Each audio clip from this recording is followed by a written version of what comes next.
الحمد لله رب العالمين والصلاة والسلام على سيد المرسلين وعلى آله وأصحابه أجمعين. قال الله تعالى في القرآن العظيم والفرقان المجيد: ومن يعمل مثقال ذرة خيرا يره ومن يعمل مثقال ذرة شرا يره. وقال النبي صلى الله عليه وسلم: عش ما شئت فإنك ميت واحبب ما شئت فإنك مفارق به واعمل ما شئت فإنك مجزئ به، أو كما قال عليه الصلاة والسلام. صدق الله مولانا العظيم وصدق رسوله النبي الكريم ونحن على ذلك من الشاهدين والشاكرين والحمد لله رب العالمين. புகழ் அனைத்தும் அல்லாஹ் ஜல்ல ஷானஹு தஆலாவிற்கே உரித்தாகும். எம்பெருமானார் ஸல்லல்லாஹு அலைஹி வஸல்லம் அவர்களின் மீது அவர்களை பின்பற்றிய உத்தம சத்திய சஹாபாக்கள், தாபிஈன்கள், தபஅ தாபிஈன்கள், சுஹதாக்கள், சாலிஹீன்கள், நாதாக்கள், நல்லவர்கள், குறிப்பாக நம் அனைவரின் மீதும் அல்லாஹ்வின் சாந்தியும் சமாதானமும் என்றென்றும் நின்று நிலவற்றுமாகும். கண்ணியத்திற்கும் இறைநேசத்திற்கும் உரித்தான் அல்லாஹ்வின் நல்லடியார்களே, இன்றைய தலைப்பு வாழ்க்கை ஓர் அலசல். அன்பிற்குரியவர்களே, நம்முடைய வாழ்வு எப்படி நடந்து கொண்டிருக்கிறது? வாழ்க்கையை நிறைய பேர் ஓட்டிக் கொண்டிருக்கிறார்கள். இன்றைக்கு ஒரு 15 அறிஞர்களை சந்திக்க போகிறோம். அவர்கள் வாழ்க்கை குறித்து என்ன சொல்கிறார்கள் என்ற கருத்துக்களை நாம் தெரிந்து கொள்ளலாம். வாழ்க்கையை பற்றி நீங்கள் என்ன நினைக்கிறீர்கள் என்று அந்த அறிஞர்களிடத்திலே கேட்டால் அவர்கள் தெளிவுரைக்கிறார்கள். முதலாவதாக ஒரு வாத்தியார்கிட்ட போய் கேட்கிறோம், நீங்க வாழ்க்கையை பற்றி என்ன நினைக்கிறீர்கள்? கணக்கிலே பெரிய ஸ்தானத்தை அடைந்திருக்கிற, உச்ச நிலையை அடைந்திருக்கிற அந்த ஆசிரியர் சொல்லுகிற பதில் என்ன தெரியுமா? வாழ்க்கை என்பது கணக்கு புத்தகம். அன்பை கூட்ட வேண்டும், அறிவை பெருக்க வேண்டும், இனிமையை தனிமையால் வகுத்து வாழ வேண்டும், பாவத்தை கழித்து நடக்க வேண்டும். இதுதான் வாழ்க்கை. ஒரு மனிதன் வாழுகிற பொழுது அன்பை கூட்டி வாழ வேண்டும். ஆனால் இன்றைக்கு அது நடக்கிறதா? அன்பு இருக்க இருக்க மனைவியின் மீது கூடுகிறதா, குறைகிறதா? கல்யாணம் முடிச்ச அப்ப இருந்த அன்பு இருக்க இருக்க குறைஞ்சுக்கிட்டே வருமே தவிர கூடுறதில்லை. கல்யாணம் பண்ண புதுசுல மனைவியை கூப்பிடுறான், ஒரு ஃபங்க்ஷனுக்கு போனா மாமா என்று அழைக்கிற பொழுது மனைவி தயாராகி வருகிறாள். வருகிற பாதையிலே கால் தட்டுகிறது. ஒரு கல்லிலே போய் சின்ன கல்லில கால் அடிக்கிறது. உடனே பார்க்கிறான், அந்த கல்லை முறைக்கிறான். பாதையில கல்லு கிடக்குதா என்று கல்லை முறைக்கிறான். கல்லை திட்டுகிறான். எந்த பாவி இந்த இடத்துல கல்லை போட்டானோ அவன் நாசமா போக, அப்படி இப்படின்னு கல்லை திட்டுறான். ஒரு 4-5 வருடம் கழிக்கிறது. மனைவியை அழைக்கிறான் ஒரு ஃபங்க்ஷனுக்காக. மனைவி கிளம்பி வருகிற பொழுது இதை போன்று யதார்த்தமாக கல் தட்ட, இப்பொழுது கல்லை திட்டவில்லை, சனியனை பார்த்து வர தெரியாது, கண்ணுல என்ன இருக்கிறது, எப்பொழுது பார்த்தாலும் தட்டிக்கொண்டே இருப்பதுதான் வேலையா? இப்பொழுது அன்பை நீங்கள் எண்ணி பார்க்கிறீர்கள். ஆரம்பத்தில் இருந்த அன்பு கூடுகிறதா, குறைகிறதா? அஸ்வத் ரஹ்மத்துல்லாஹி தஆலா அலைஹி முதலிலே அல் குர்ஆனுக்கு யாரா விட்டவர்கள், யாரா சேர்சவர் போட்டவர்கள் அஸ்வத் ரஹ்மத்துல்லாஹி தஆலா அலைஹி என்றவர்கள். அவர்கள் சொல்லுவார்கள், நான் என் மனைவியை மணமுடித்த நாளிலிருந்து அன்பு கூடி கூடி அந்த அன்பின் வெளிப்பாடுதான் எனக்கு 3 முத்தான பிள்ளைகளை ரப்புல் ஆலமீன் கொடுத்தான். அந்த 3 பேர்களுமே முஃப்திகளாக வாழ்ந்தார்கள். இறை நேசர்களாக வாழ்ந்து முஃப்திகளாக மார்க்க தீர்ப்பு கொடுக்கிற வல்லவர்களாக, வல்லுநர்களாக இருந்தார்கள் என்று அஸ்வத் ரஹ்மத்துல்லாஹி தஆலா அலைஹி என்பவர்கள் சொல்லுகிறார்கள். என்றால் அன்பு கூடிக்கொண்டே இருந்தது. பெற்றோர்களின் மீது பிள்ளைகளுக்கு 15 வயசு வரைக்கும் இருக்கிற அன்பு இருக்க இருக்க கூடுதா? 20 வயசு ஆகும்போது எதிரி யாரான்னா எங்க அப்பேங்கிறான். தக்கலையில ஒரு இடத்துல அப்துல்லா ஹாஜியார் வீடு எதுங்க என்று ஒரு இளைஞனிடத்தில் கேட்கிற பொழுது, எவன் வீட்டை வேண்டாலும் கேளுங்க, அவன் வீட்டை கேட்கக்கூடாது. கேட்ட எடுப்பிலேயே இப்படி சொல்றானே, பதில ஒண்ணுமே புரியலையே, தக்கல ஒரு மாதிரி தான் இருக்குமோ என்று எண்ணிக்கொண்டு பக்கத்தில் இருப்பவரிடத்திலே சென்று, எங்க அப்துல்லா ஹாஜியார் வீடு எதுங்க? அதுதான் அப்துல்லா ஹாஜியார். ஏங்க இந்த இளைஞர் இவ்வளவு கோபமா இருக்கிறாரு? அப்ப அவர் சொன்னாரு, வேற ஒண்ணும் இல்லை, அந்த அப்துல்லா ஹாஜியார் மகன் தான் இவரு. அப்துல்லா ஹாஜியார் மகன் தான் இவர். இப்ப அப்துல்லா ஹாஜியாரை பற்றி அந்த மகன் என்ன சொல்லுகிறான் எண்ணி பார்க்கிறோம். எவன் வீட்டை வேண்டாலும் கேளுங்க, அவன் வீட்டை கேட்காதீங்க. அன்பு போக போக கூட வேண்டுமே தவிர குறைகிறது. அன்புக்குரியவர்களே, எண்ணி பார்க்க வேண்டும். இப்படித்தான் எல்லா துறைகளிலும் அன்பை கூட்ட வேண்டும். அதே நேரத்திலே அறிவை பெருக்க வேண்டும். அந்த ஆசிரியர் என்ன அழகாக சொல்கிறார், வாழ்க்கை பாடம் நடத்துகிறார். அறிவு பெருகுகிறதா? ஒரு நாள் இருக்கிற அறிவை விட அடுத்த நாள் கூடிக்கொண்டே செல்ல வேண்டும். ஹுமான் நபிகள் கோமான் ஸல்லல்லாஹு அலைஹி வஸல்லம் மடமை காலத்தில் இருந்த அந்த நபித்தோழர்களை எப்படி உருவாக்கினார்கள்? வரலாறுகளை புரட்டுங்கள்.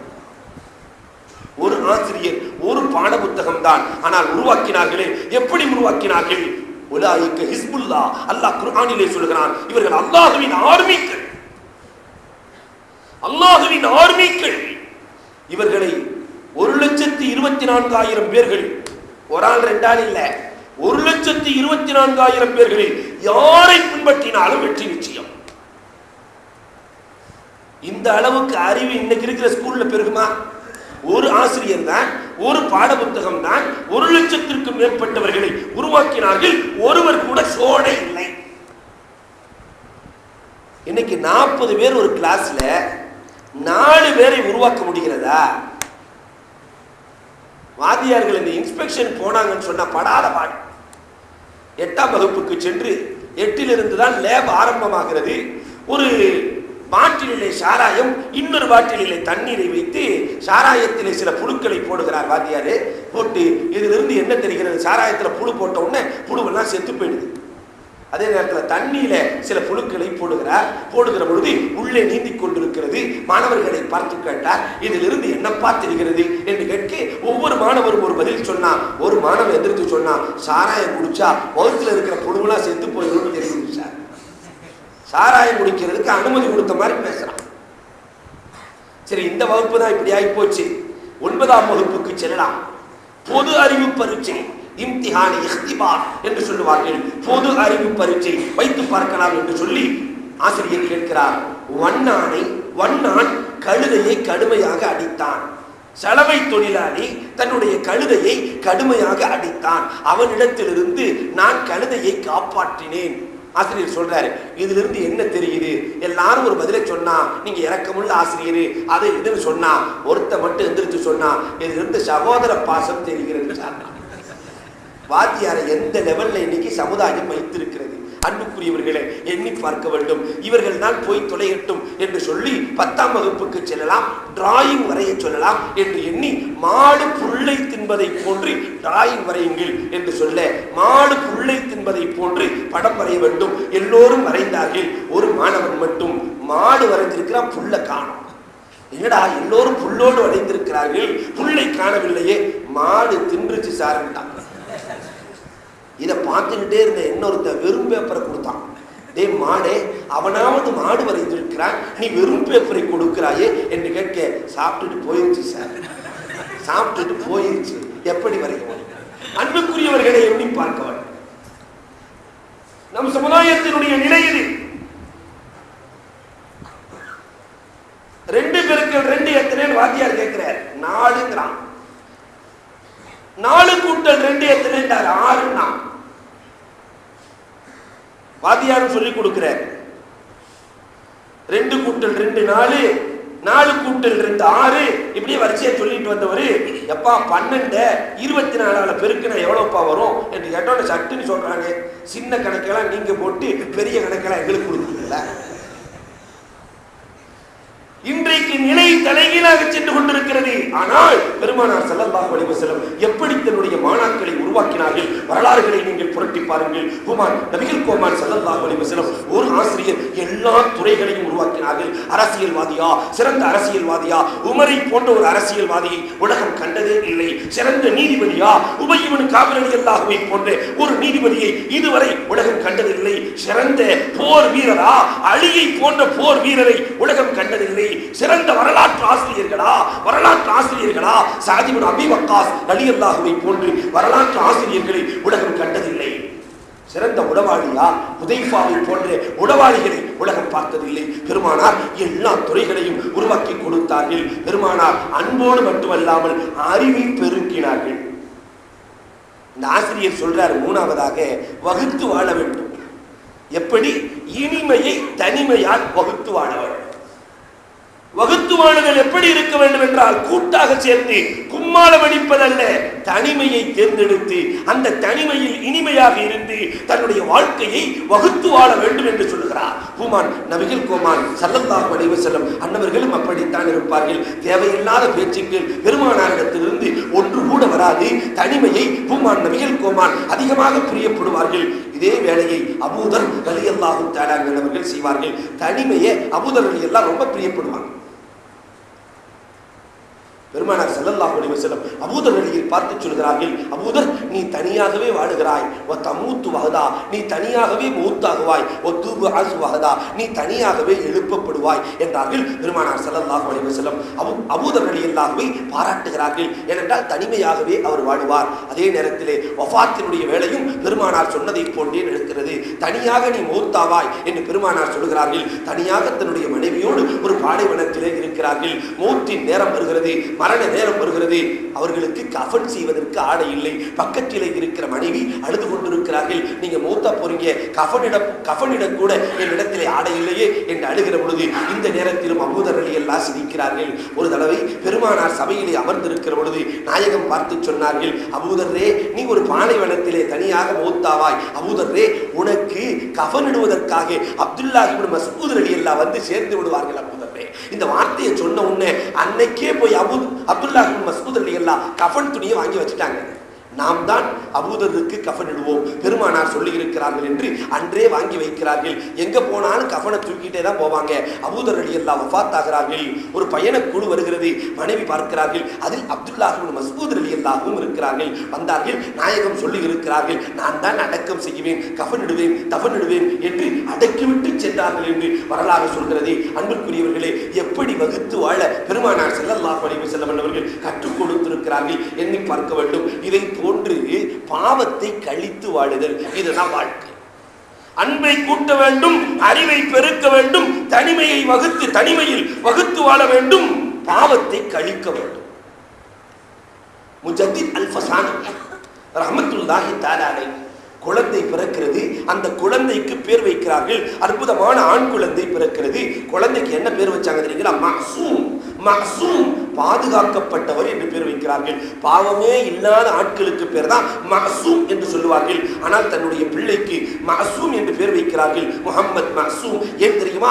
இனிமேல் நாம் வாழ்க்கையில் ஒரு பாவம் கூட செய்யக்கூடாது, ஒரு பாவம் கூட செய்யக்கூடாது, என் பிள்ளையையும் பாவத்திலே ஆழ்த்திவிடக் கூடாது என்று பேர் வைக்கிறார்கள். முஜத்தித் அல்-ஃபஸானி முஹம்மத் மஅசூம் என்று. கடைசியில நிலைமை என்ன ஆனது தெரியுமா? அந்த பிள்ளை உயர்ந்த பிள்ளையாக மாறுகிறது.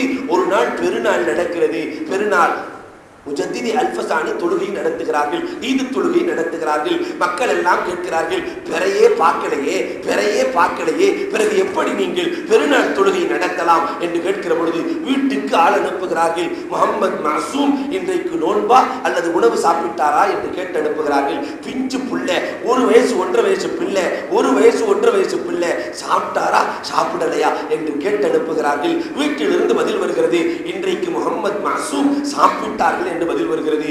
உடனே இவர்கள் சொன்னார்களாம், என்னுடைய பிள்ளை பிறந்ததிலிருந்து நோன்பு காலம் வந்துவிட்டால் அந்த பிள்ளை காலையில எதுவும் சாப்பிடாது. அது சாப்பிட்டது என்றால் கண்டிப்பாக இன்றைக்கு பிறை பிறந்து விட்டது என்றுதான் பொருள். என் பிள்ளை சாப்பிட்டது அதனால் பிறை பிறந்தது என்று சொல்லுகிறார்கள் என்றால், அன்புக்குரியவர்களே, எப்படி அவர்கள் இருந்திருக்க வேண்டும், அவர்களின் பிள்ளைகளை எப்படி வளர்த்திருக்க வேண்டும் எண்ணி பார்க்க கடமைப்பட்டிருக்கிறோம். அதனால பாவங்களை கழித்து வாழ வேண்டும். ஒவ்வொரு நாளும் இரவு படுக்கிற நேரத்தில் இன்றைக்கு என்ன பாவம் செய்தோம், இதிலிருந்து நீங்குவதற்கு என்ன வழி என்று எண்ணி வாழ்பவர்கள் தான் சிறந்தவர்களாக இருக்க முடியும். இதைத்தான் அந்த அறிஞன் சொல்லி காட்டுகிறான். இன்னொரு அறிஞரிடத்திலே சென்று வாழ்க்கையை பற்றி கொஞ்சம் சொல்லுங்களே என்று சொன்னால், அந்த அறிஞன் மிக அழகாக சொல்லி காட்டுகிறான். வாழ்க்கையை பற்றி அவன் சொல்லுகிற பொழுது, கேரம் போர்டு இருக்கிறது அல்லவா, கேரம் போர்டை நம்ம பார்த்திருக்கிறோம். கேரம் போர்டு என்று சொல்லி காட்டுகிறான். வாழ்க்கை என்பது 64 கட்டங்களை கொண்ட கேரம் போர்டு. காய் நகத்தை தெரிஞ்சவன் தான் அதை ஆட முடியும். காய் நகத்தை தெரியாதவர்கள் காணாமல் போய்விடுவார்கள். ஒருவன் ஆனந்தமாக அதில் விளையாட வேண்டுமானால் அவனுக்கு சரியாக காய் நகத்தை தெரிந்திருக்க வேண்டும். இதை போன்றுதான் வாழ்க்கையும். சரியாக யார் காய் நகர்த்துகிறார்களோ இவர்கள் தான் உலகத்திலே வாழ முடியும். காய் நகர்த்த தெரியாதவர்கள் எத்தனையோ பேர் வியாபாரம் பண்றாங்க, காய் நகர்த்த தெரியாததால் காணாமல் போய்விடுகிறார்கள். எத்தனையோ பேர் விவசாயம் செய்கிறார்கள், காய் நகர்த்த தெரியாததால் காணாமல் போய்விடுகிறார்கள். அதனால் வாழ்க்கை என்பது கேரம் போர்டு மாதிரி என்று அவன் சொல்லி காட்டுகிறான். உண்மையும் அதுதான். வாழ்க்கையில் விளையாட தெரிந்தவர்கள், எப்படி வாழ வேண்டும் என்று அந்த கலையை தெரிந்தவர்கள் வாழ்க்கையில் சிறந்து வாழ்ந்திருக்கிறார்கள். அன்புக்குரியவர்களே, அந்த கலையை தெரியவாவது நாம் முயற்சி செய்திருக்கிறோமா எண்ணி பார்க்க வேண்டும். நபிகள் ஸல்லல்லாஹு அலைஹி வஸல்லம் அவர்கள் உருவாக்கிய சமுதாயம், அதற்கு பின்னுண்டான சமுதாயம் மார்க்கத்தை, குர்ஆனையும் ஹதீஸையும் எடுத்து வாழ்ந்ததால் ரப்புல் ஆலமீனிடத்திலே எப்படி அன்பை பெற்றார்கள் வரலாறு சொல்கிறது. பஞ்சபூதங்களையும் தன் கட்டுப்பாட்டுக்குள்ளே வைத்திருந்தார்கள். பஞ்சபூதங்களையும் வாழ தெரிந்தவர்கள் பஞ்சபூதங்களையும் தன் கட்டுப்பாட்டிலே வைத்திருப்பார்கள். ஒரு வியாபாரி எப்படி வியாபார சூட்சுமம் அத்தனையும் தன் கட்டுப்பாட்டிலே வைத்திருக்கிறாரோ, விரல் நுனியிலே இவர் விலை சொல்லுவார் என்று சொல்லுவார்கள், விரல் நுனியிலே விலை சொல்லுவார் என்று சொல்லுவார்கள். இதை போன்றுதான் இறை நேசர்கள் விரல் நுனியிலே அவர்கள் உலகத்தை கையாண்டார்கள். வரலாறுகளை நீங்கள் புரட்டி பாருங்கள். அலாஉல் ஹதரமி அபூ ஹுரைரா ரலியல்லாஹு பார்த்து ஆச்சரியப்படுவார்களாம் அவர்களை. காரணம் என்ன தெரியுமா?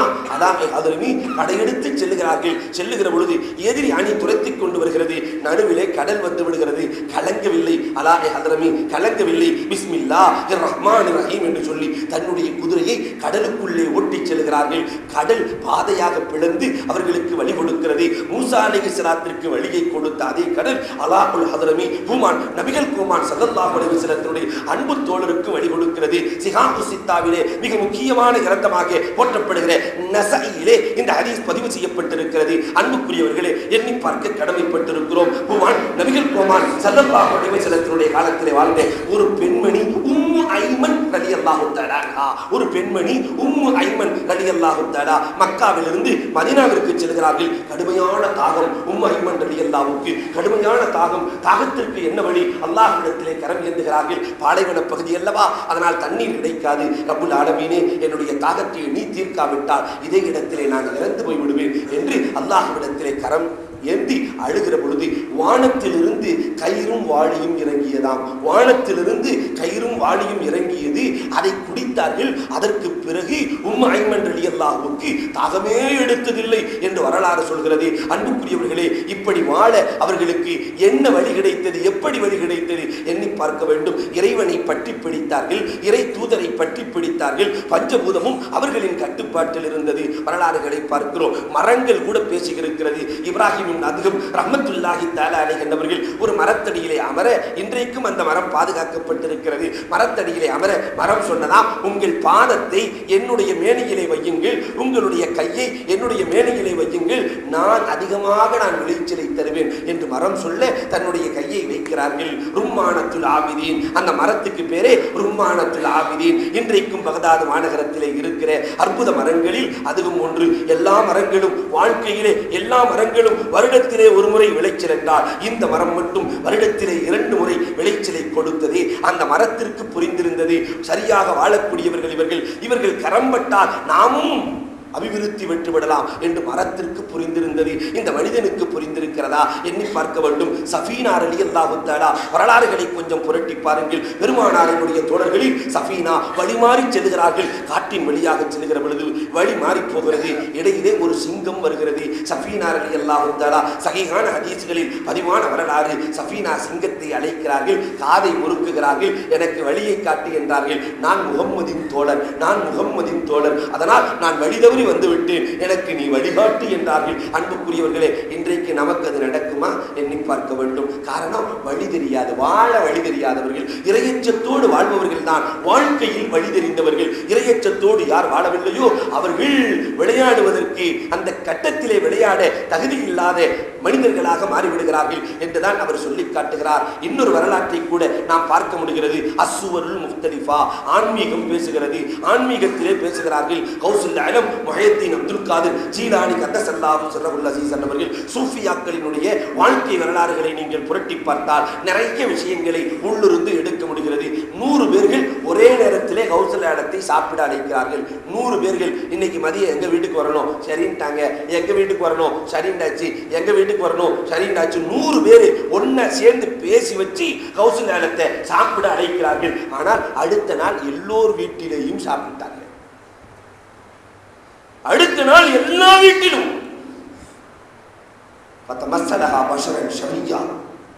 இறைநேசர்கள் நினைத்தால் அல்லாஹ் குர்ஆனிலே சொல்கிறான், அவர்களை போன்ற தோற்றத்தில் மலக்குகளை அல்லாஹ் அனுப்பி வைப்பார். ஈசா நபி அலைஹிஸ்ஸலாத்து வஸலாம் அவர்களுடைய தோற்றத்திலே மலக்குகள் தோற்றத்திலே ஒரு கயவனை ரப்புல் ஆலமீன் ஏற்பாடு செய்து, ஒரு கயவனை ஏற்பாடு செய்து எப்படி ஈசா அலைஹிஸ்ஸலாத்தை உயர்த்தி கொண்டானோ இதை போன்று நல்லவர்களுக்காக நல்ல மலக்குகளை அல்லாஹ் 99 பேர்த்து அனுப்புனா. ஒருத்தர் கௌசுல் ஆலமே 100 பேர்த்து வீட்டுக்கும் போயாச்சு. மாலை நேரத்திலே வருகிற பொழுது இன்னைக்கு நம்ம வீட்டுக்கு தான் கௌசுல் ஆலம் வந்தாங்கன்னு சொல்ல அவர் சொல்றாரு, இல்லை எங்க வீட்டுக்கு வந்தாங்களே, இல்லை எங்க வீட்டுக்கு வந்தாங்களே, 100 பேரும் அடித்துக் கொண்டார்களாம். இது எப்படி சாத்தியம் என்று பேசிக் கொள்கிறார்கள். அன்புக்குரியவர்களே, எண்ணி பார்க்க கடமைப்பட்டிருக்கிறோம். இதுதான் வாழ்க்கை. இப்படி வாழ்ந்தவர்கள் தான் வாழ்க்கை ஓட்டத்திலே விளையாட்டிலே வாழத் தெரிந்தவர்கள். இவர்களின் வரலாறுகளையாவது படித்து நாம் முயற்சித்திருக்கிறோமா எண்ணி பார்க்க வேண்டும். இன்னொரு அறிஞரிடத்திலே சென்று வாழ்க்கையை பற்றி கொஞ்சம் சொல்லுங்களே என்றால் ரொம்ப தெளிவாக அவன் சொல்லுகிறான், வாழ்க்கை என்பது ஊஞ்சல் மாதிரி. ஊஞ்சல் மாதிரி வாழ்க்கை. மேலே போபவர்கள் கண்டிப்பாக கீழே வர வேண்டும், கீழே உள்ளவர்கள் மேலே போக வேண்டும். வாழ்க்கை என்பது மேலேயும் செல்லும், கீழேயும் வரும். வியாபாரத்தில் ஒரு நாள் இருக்கிற லாபம் அடுத்த நாள் அப்படியே இருக்குன்னு சொல்ல முடியுமா? ஒரு நாள் கூடும், ஒரு நாள் குறையும், ஒரு நாள் கூடும், ஒரு நாள் குறையும். ஆகா ஓகோன்னு தங்கத்தை வாங்கி வச்சோன்னா இன்னைக்கு தலையில் அடிச்சுட்டு இருக்கிறான். என்ன செய்யறது? எண்ணி பார்க்க வேண்டும். அன்புக்குரியவர்களே, கூடும் என்று நினைப்பான் குறைந்துவிடும், குறையும் என்று நினைப்பான் கூடிவிடும். இதுதான் வாழ்க்கை, ஊஞ்சல் வாழ்க்கை. நம்முடைய வாழ்க்கையிலேயே பார்த்திருக்கலாம். எத்தனையோ பேர்கள் ஆகா ஓஹோ என்று இருந்தவர்கள் இன்றைக்கு அட்ரஸ் இல்லாமல் போய்விட்டார்கள். எத்தனையோ பேர்கள் அட்ரஸ் இல்லாமல் இருந்தவர்கள் அவர்களுடைய உழைப்பால் மேலே எந்திரித்திருக்கிறார்கள். இதுதான் மனிதனின் வாழ்க்கை என்கிறான் அந்த அறிஞன். அற்புதமாக சொல்லுகிறான். வரலாறுகளும் இதைத்தான் சொல்லி காட்டுகிறது. பெருமானார் ஸல்லல்லாஹு அலைஹி வஸல்லம் அன்னவர்களுடைய சபையிலே வாயில் இப்னு ஹுஜர் ரலியல்லாஹு தஆலா அன்னவர்கள் வருகிறார்கள். வாயில் இப்னு ஹுஜர் தூரத்திலிருந்து வருகிறார்கள், யமன் தேசத்திலிருந்து வருகிறார்கள். வாயில் இப்னு ஹுஜர் பெருமானார் ஸல்லல்லாஹு அலைஹி வஸல்லம் அவர்களை பார்த்தவுடன் தன்னுடைய துண்டை, தன்னுடைய மேலங்கியை விரித்து அமரச் சொல்லுகிறார்கள். வாயில் இப்னு ஹுஜர் அமருகிறார்கள். நீண்ட நேரம் பெருமானார் ஸல்லல்லாஹு அலைஹி வஸல்லம் அவர்களோடு பேசிக் கொண்டிருக்கிறார்கள். வாயில் இப்னு ஹுஜர் ரலியல்லாஹு பேசிக் கொண்டிருக்கிறார்கள். பெருமானாருக்கு ஒரு பழக்கம், விருந்தாளி வந்தால் அந்த விருந்தாளி செல்லுகிற பொழுது மதீனாவினுடைய கடைசி வரை சென்று அனுப்புகிற பழக்கம் பெருமானாருக்கு உண்டு. ஒன்று தான் செல்லுவார்கள் அல்லது தன் தோழர்களை அனுப்பி வைப்பார்கள். காலமோ கடுமையான வெயிலாக இருந்த காரணத்தினால் வாயில் இப்னு ஹுஜர் ரலியல்லாஹு செல்லுகிற பொழுது முஆவியா ரலியல்லாஹுவை அனுப்பி வைக்கிறார்கள். முஆவியா ரலியல்லாஹு பரம ஏழை முஆவியா அனுப்பி வைக்கிறார்கள். செருப்பு போடுவதற்கு அவர்களிடத்தில் செருப்பு இல்லை. முஆவியா ரலியல்லாஹு இடத்தில் செருப்பு கிடையாது. வாயில் இப்னு ஹுஜர் ரலியல்லாஹு குதிரை மேலே ஏறுகிறார்கள், தன்னையும் பின்னால் அமர வைத்துக் கொள்வார்கள் என்று முஆவியா ரலியல்லாஹு நினைக்கிறார்கள். யார் தெரியுமா? காத்திபுல் வஹி, குர்ஆனை எழுதியவர்கள், வஹி இறங்க இறங்க குர்ஆனை எழுதியவர்கள் முஆவியா ரலியல்லாஹு அவர்கள் நினைக்கிறார்கள் நம்மையும் குதிரையிலே வாயில் ஏற்றிக் கொள்வார் என்று நினைக்க வாயில் இப்னு ஹுஜர் மட்டும் புறப்படுகிறார்கள். நான் பின்னால் அமரலாமா என்று கேட்கிற பொழுது அந்த வாயில் இப்னு ஹுஜர் சொன்ன வார்த்தை, என் குதிரைக்கு பின்னால் அமருகிற தகுதி உனக்கு இல்லை என்றார். காத்திபுல் வஹிக்கு என் குதிரைக்கு பின்னால் அமருகிற தகுதி உமக்கு இல்லை. எப்படி இருக்கும்? முஆவியா ரலியல்லாஹுவினுடைய கண்களிலிருந்து கண்ணீர் வருகிறது. ஏழ்மைதானே அத்தனைக்கும் காரணம் என்று எண்ணிக்கொள்ளுகிறார்கள். அடுத்து சொன்னார்கள், முஆவியா ரலியல்லாஹு கடுமையான வெயிலாக இருக்கிறது, உங்களுடைய பாத அணியை நீங்கள் உபரியாக போட்டிருக்கிறீர்கள், மேலதானே உட்கார்ந்து இருக்கிறீங்க, செருப்பை கொடுங்க, காலெல்லாம் கொப்பளமாகிவிடும், செருப்பை கொடுங்கள், நான் மதீனாவின் எல்லையில் வந்து தருகிறேன் என்று சொல்லுகிற பொழுது என் செருப்பை போடுவதற்கும் உமக்கு தகுதி இல்லை என்றார் வாயில் இப்னு ஹுஜர் ரலியல்லாஹு தஆலா அன்ஹு. எப்படி இருக்கும்? முஆவியா ரலியல்லாஹு தஆலா அன்ஹு அழுது விடுகிறார்கள். ஆனாலும் பெருமானார் ஸல்லல்லாஹு அலைஹி வஸல்லம் உடன் போக சொல்லி இருக்கிறார்கள். பெருமானாரின் கட்டளைக்கு கட்டுப்பட வேண்டும் என்று புறப்படுகிறார்கள். நான் குதிரைக்கு கீழே நிழல் இருக்கும் அல்லவா, அந்த நிழலிலாவது வரட்டுமா என்று கேட்கிறார்கள். 8 அடி குதிரை, அதற்கு கீழுள்ள நிழலிலாவது வரட்டுமா என்று கேட்க, என் குதிரையின் நிழலில் வருவதற்கும் உமக்கு தகுதி இல்லை என்றார்கள் வாயில் இப்னு ஹுஜர் ரலியல்லாஹு தஆலா அன்ஹு. இவர்கள் கால் சூட்டோடு வெயிலிலே நடந்து சென்று பெருமானாரின் உத்தரவை காப்பாற்றி அனுப்பி வைக்கிறார்கள். காலம் கடந்தேறுகிறது, ஒரு சில ஆண்டுகள் கடந்தேறுகிறது, நிலைமை தலைகீழாக மாறுகிறது. என்ன நிலை வந்தது தெரியுமா? இன்றைக்கு முஆவியா 5 மாகாணங்களுக்கு அதிபதி. நேற்று ஏழையாக இருந்த முஆவியா இன்றைக்கு 5 மாகாணங்களுக்கு அதிபதி. ஏதோ ஒரு தேவை. வாயில் இப்னு ஹுஜர் ரலியல்லாஹு தஆலா முஆவியா ரலியல்லாஹுவை பார்க்க வேண்டும். வருகிறார், கதவு திறக்கப்படுகிறது. முஆவியா ரலியல்லாஹு தஆலாவை வாயில் பார்க்கிறார். வாயில் இப்னு ஹுஜரை முஆவியா ரலியல்லாஹு பார்க்கிறார்கள். எப்படி இருக்கும்? மலரும் நினைவுகள். வாயில் இப்னு ஹுஜர் நினைக்கிறாங்க, குதிரைக்கு கீழே கூட இந்த மனுஷனை நம்ம நிக்க உடலையே, அந்த உடலையே என்ன செய்ய போறாரோ தெரியலையே என்று எண்ணிக்கொண்டிருக்கிறார்கள். அந்த பக்கம் முஆவியா ரலியல்லாஹு தஆலா இந்த மனுஷன் என்ன பாடுபடுத்தினா நம்ம என்று எண்ணிக்கொண்டிருக்கிறார்கள். அருகிலே வருகிற பொழுது முஆவியா ரலியல்லாஹு தன் துண்டை கீழே விரித்து அமரச் சொல்லுகிறார்கள். என்னங்க நான் அவ்வளவு கஷ்டப்படுத்தியோ இப்படி உபகாரம் செய்கிறீர்களே என்று கேட்கிற பொழுது பெருமானார் ஸல்லல்லாஹு அலைஹி வஸல்லம் அன்னவர்களை நான் பார்த்தேன். முஆவியா சொல்றாங்க, அன்னவர்களை பார்த்தேன், நீங்கள் வருகிற பொழுது தன் துண்டை விரித்து அமர வைத்தார்கள். இதை போன்று அந்த நாயகத்தின் சுன்னத்தை நானும் பேண வேண்டும் என்பதற்காகத்தான் துண்டை விரித்து உங்களை அமர வைத்தேன் என்றார்கள். அன்புக்குரியவர்களே, எண்ணி பார்க்க வேண்டும். கால ஓட்டம் இருக்கிறதே, சின்னவனை பெரியவனாக மாற்றும், பெரியவர்களை சின்னவர்களாக மாற்றும். அதனால் யாரும் யாரையும் கேவலமாக எண்ணிவிடக் கூடாது. வாழ்க்கை ஊஞ்சல் வாழ்க்கை. அபூ ஹுரைரா ரலியல்லாஹு தஆலா சாப்பாட்டுக்கே வழி இல்லாத சஹாபி தானே, யாராவது சோறு கொடுத்தா அந்த இடத்திற்கு சென்று விடுவார்கள். சோறு கிடைக்கிற இடம் சுகம் என்று நினைத்தவர்கள் தான் அபூ ஹுரைரா ரலியல்லாஹு தஆலா. அந்த பெண்மணி, ஒரு பெண்மணியினுடைய வீட்டில் வேலை செஞ்சுட்டு சாப்பாடு சாப்பிட்டு இருப்பாங்க. அந்த பெண்மணி கிண்டலாக சொன்னார்களாம், இதோ முகம்மது என்று ஒருவர் போகிறார், அவருக்கு பின்னால் போ, உனக்கு ஏதாவது கொடுப்பார் என்று சொல்ல, அதை அப்படியே நம்பிக்கொண்டு நாயகத்திடத்திலே வந்து சொல்கிறார்கள். அபூ ஹுரைரா ரலியல்லாஹு தஆலா உலகத்திலேயே அதிகமான ஹதீஸ்களை ரிவாயத் செய்த அபூ ஹுரைரா ரலியல்லாஹு தஆலா நாயகத்திடத்திலே வருகிறார்கள். நாயகமே, நீங்க தான் முகம்மதா, உங்களுக்கு பின்னாடி வந்தா எனக்கு சோறு கிடைக்குமா என்று கேட்க, நபிகள் கோமான் ஸல்லல்லாஹு அலைஹி வஸல்லம், உனக்கு 2 வகை உணவை தருகிறேன். வயிற்றுக்கும் உணவு தருகிறேன், உன் உள்ளத்திற்கும் உணவு தருகிறேன். வயிற்றுக்கும் உணவு தருகிறேன், உன் உள்ளத்திற்கும் உணவு தருகிறேன், என்னோடு வா என்று அழைத்து செல்கிறார்கள். 2 உணவையும் கொடுக்கிறார்கள். ஒரு நாள் யதார்த்தமாக, நாயகமே, நீங்கள் சொல்லுகிற விஷயம் எல்லாம் என் மனதிலேயே பதியவில்லையே நாயகமே என்று சொல்லுகிற பொழுது பெருமானார் துண்டை விரி என்றார்கள். துண்டை விரிக்கிறார்கள். 2 கை சும்மா அள்ளி போட்டாங்க.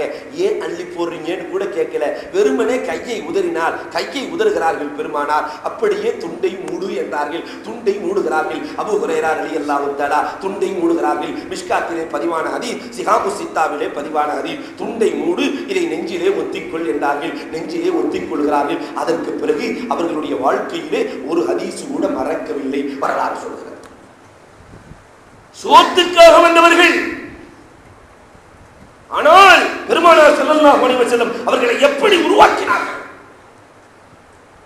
ஒரு காலம் வந்தது, மதாயின் கவர்னர் அபூ ஹுரைரா ரலியல்லாஹு மதாயின் கவர்னர். ஒரு அம்மா அபூ ஹுரைரா ரலியல்லாஹு ரொம்ப ஏழ்மையில இருப்பாங்க. மதாயின் கவர்னராக இருந்தாலும் கூட ஒரு அம்மா இவங்க தான் கவர்னர்னு தெரியாம புல்லு கட்ட தூக்கிட்டு போயிட்டு இருந்துச்சான். அவரை கூப்பிட்டு சும தாங்க முடியல, நீ தூக்கியான்னுச்சு. நாட்டின் கவர்னர் அபூ ஹுரைரா புல்லுக்கட்ட அந்த சுமைகளை எல்லாம் தூக்கிட்டு போயிட்டு இருக்காங்க.